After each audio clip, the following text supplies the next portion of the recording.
Have you ever loved an unknown? Author Miss Leena Gokhale. Ananya had always found solace in online forums. Her favorite was a small, quirky chat room called Whispers in the Dark, where people connected under pseudonyms to discuss everything from poetry to heartbreak.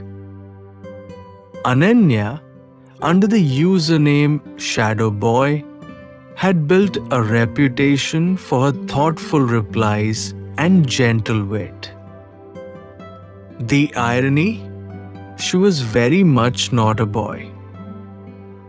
But it was easier this way. Safer. People listened more. Then came Night Rider, a new user who shared her love for Urdu poetry and classic rock. Their chats started casually, but soon, long after midnight, they found themselves confessing fears and dreams. Night Rider claimed to be a guy from Mumbai, a struggling writer.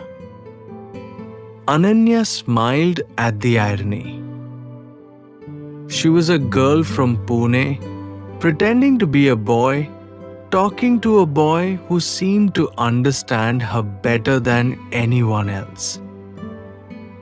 What Ananya didn't know was that Night Rider, real name Arya, was also a girl, also pretending to be a boy for eerily similar reasons.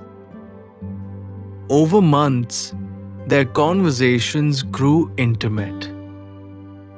They wrote stories together, exchanged voice notes, disguised in text, and once, Shadow Boy even admitted, "I think I've fallen for you, whoever you are."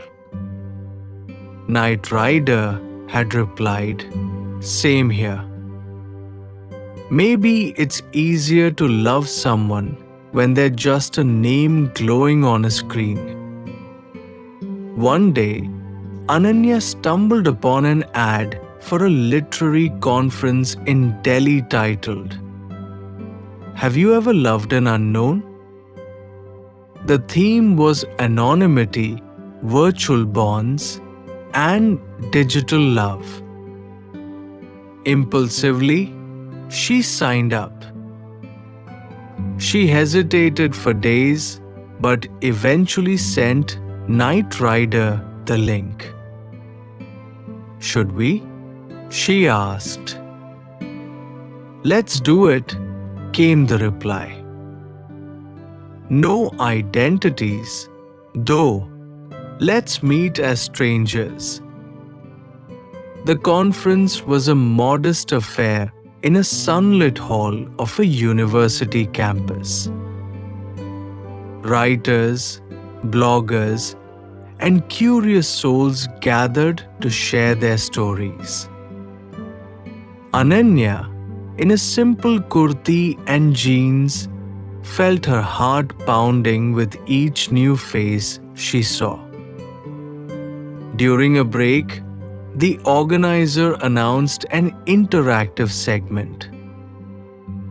Those of you who have built a connection with an unknown online, come forward and narrate your journey. Ananya's legs carried her before her mind could process. She walked to the mic. "I talked to someone for a year, every night. We shared poems, fears, stupid jokes. I called myself a boy because it was easier. I don't know if he or she knows that." A ripple of laughter and murmurs followed. "Maybe they should." The voice came from the back. Another figure walked forward, a slender girl with short hair wearing a leather jacket. She took the mic with a grin. Hi, I'm Arya. Username Night Rider. I've been pretending to be a guy too. And I think I might be in love with a fellow imposter. The hall burst into surprised applause and laughter. Ananya felt her cheeks flame, but her heart felt light, giddy. Their eyes met, truly met, for the first time. Later, over cups of cutting chai at a street side stall, Arya teased, So, Shadow Boy, do you still love unknowns? Ananya smiled, leaning closer, only when they become known. Their laughter blended into the city's hum, the beginning of something real beyond usernames and shadows. A date. Finally, Ananya stood outside Sakshi's book cafe, nervously adjusting the dupatta of a simple cotton kurti. She'd chosen this place carefully, a cozy little spot in Delhi, filled with old books, mismatched chairs, and a menu that read like poetry.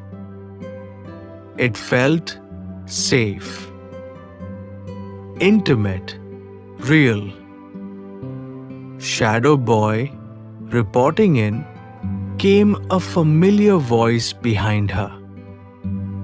Ananya turned to see Arya walking up with that same mischievous grin, this time without any screen to filter it.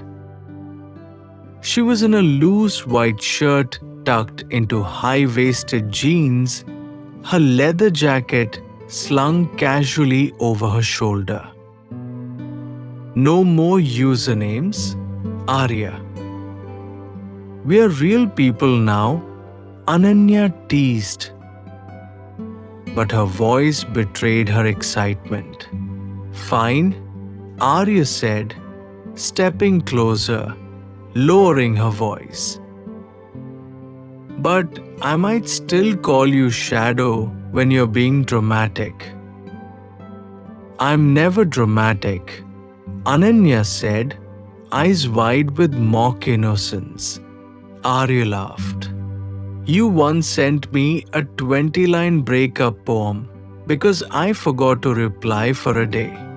Ananya groaned, burying her face in her hands. That was one time.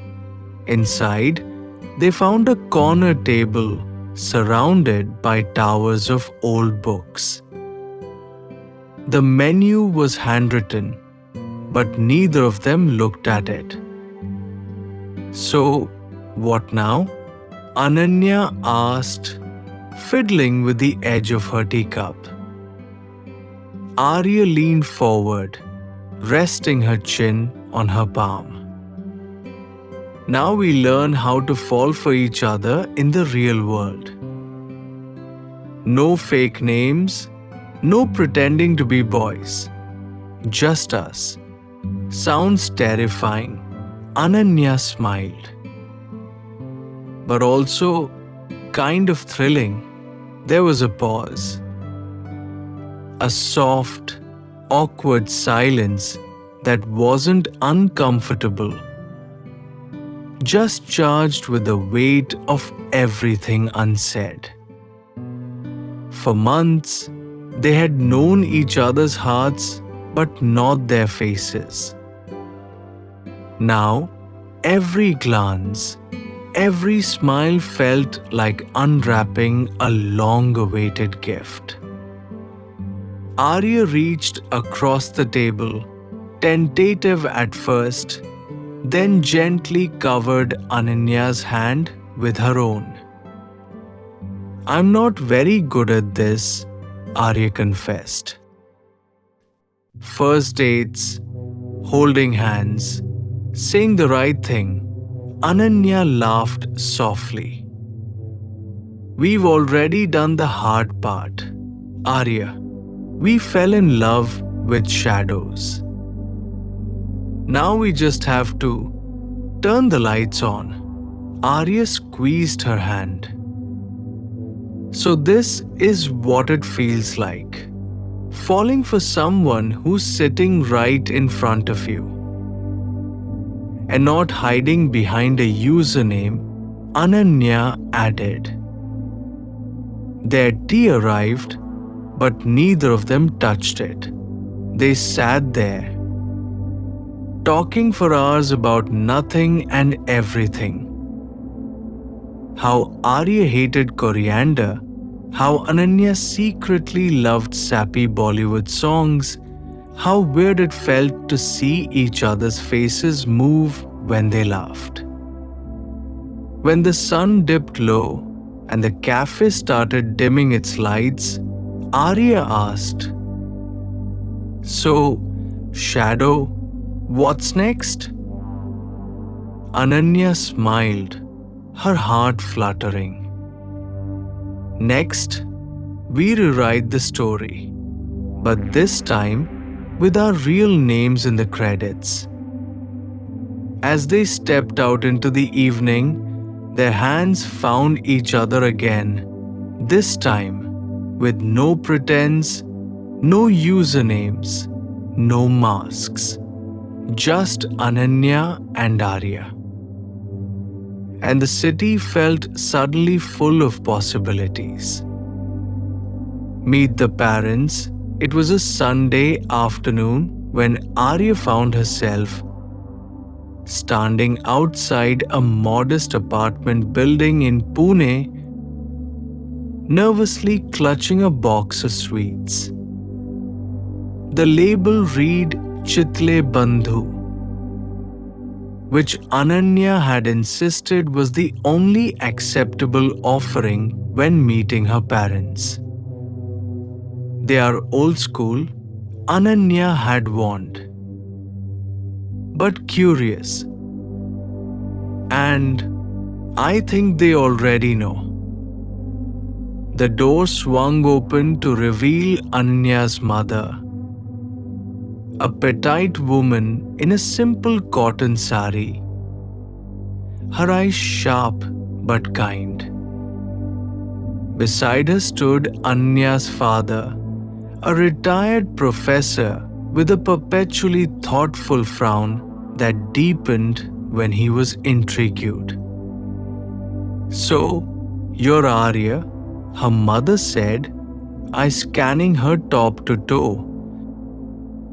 Not judgmentally, but measuring, like a tailor sizing up for a perfect fit. "Yes, Auntie, I brought pedas." Arya extended the box like a peace offering. "Good girl," her father muttered, as if Arya had passed the first of several invisible tests.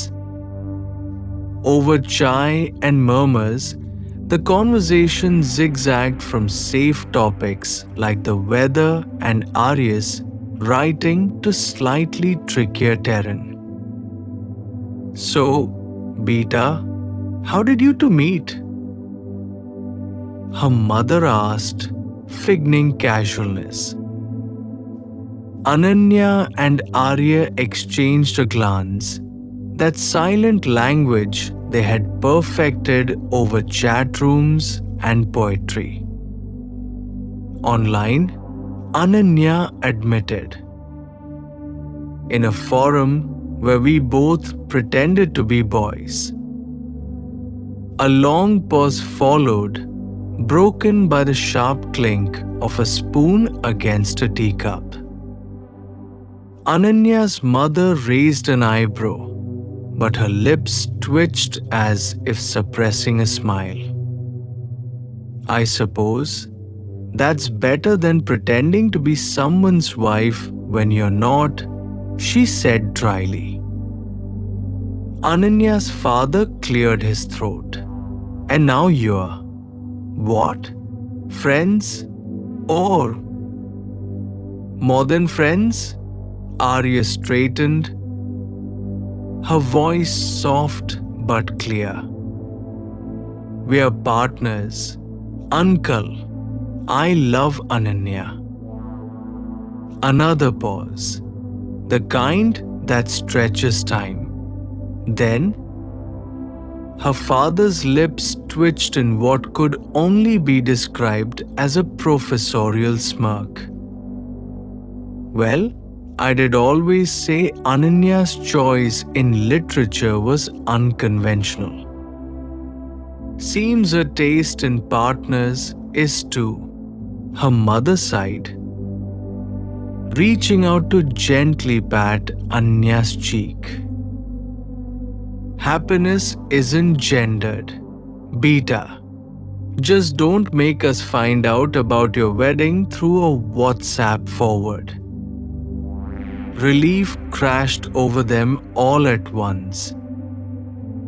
And laughter bubbled up, genuine and light. A few weeks later, it was Ananya's turn to face the fire. This time, in a sleek, artsy apartment in Mumbai. Arya's parents were different.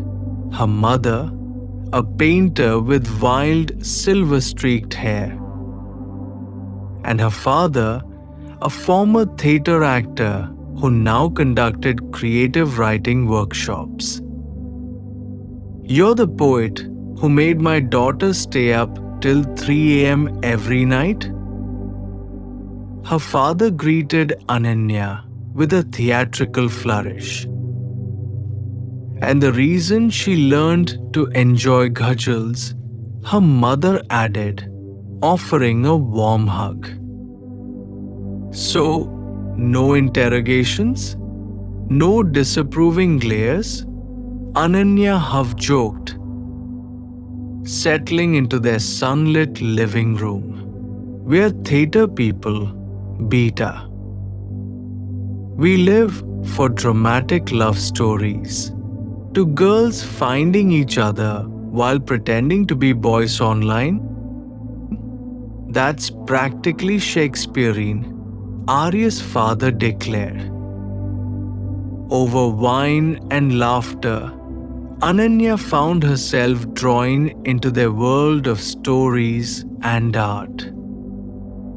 She realized that Arya's parents weren't just accepting, they were celebratory.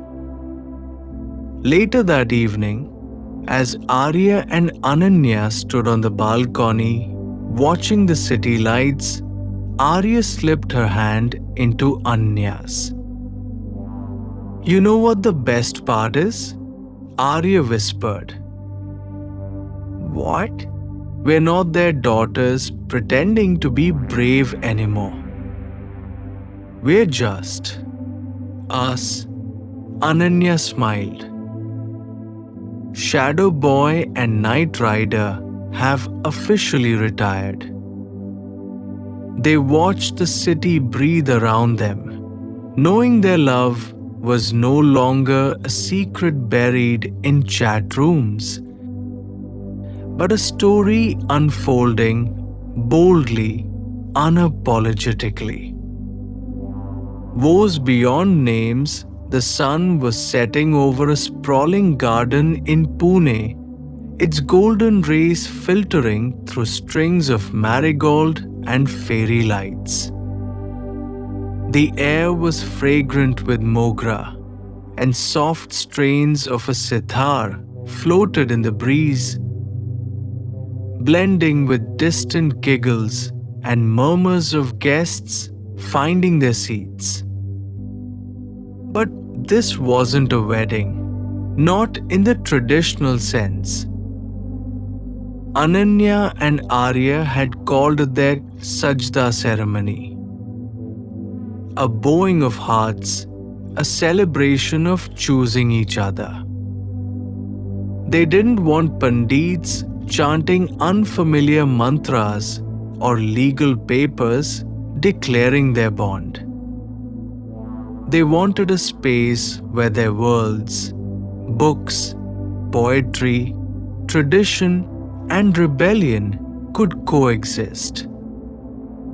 At the center of the mandap, not a Havan Kund, but a low brass samai, traditional lamp, stood lit, symbolizing the light they had brought into each other's lives.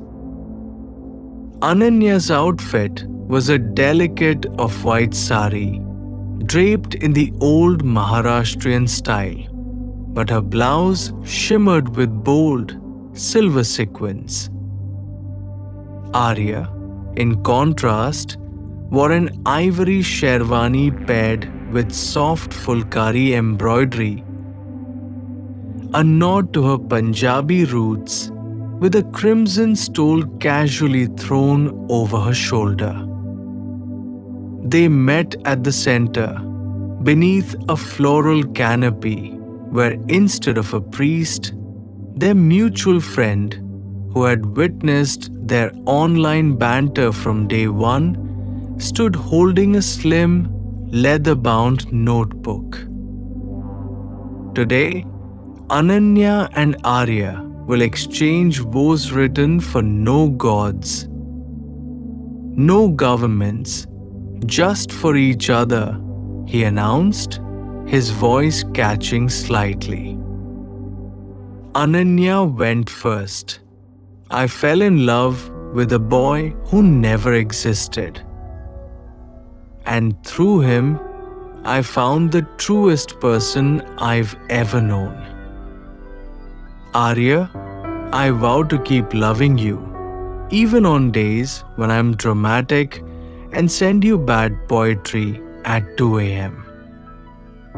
I vow to choose you in every lifetime, even if it means meeting you again in a random chat room. Arya smiled, eyes glistening, before she began. Ananya, you were a username on a screen, a shadowed heart sending me light. I vow to keep that light alive. I vow to hold your hand when life feels too loud, to dance with you when we are old and forget the lyrics. I vow to be your night rider, always. The guests, family, friends, a few amused aunties who still didn't fully get the not really a wedding concept watched with teary smiles.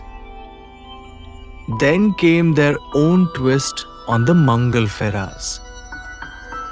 Instead of circling a fire, Ananya and Arya took 7 slow steps around a giant circle of books, Urdu poetry, feminist manifestos, mythology, science fiction, the stories that had built their bond.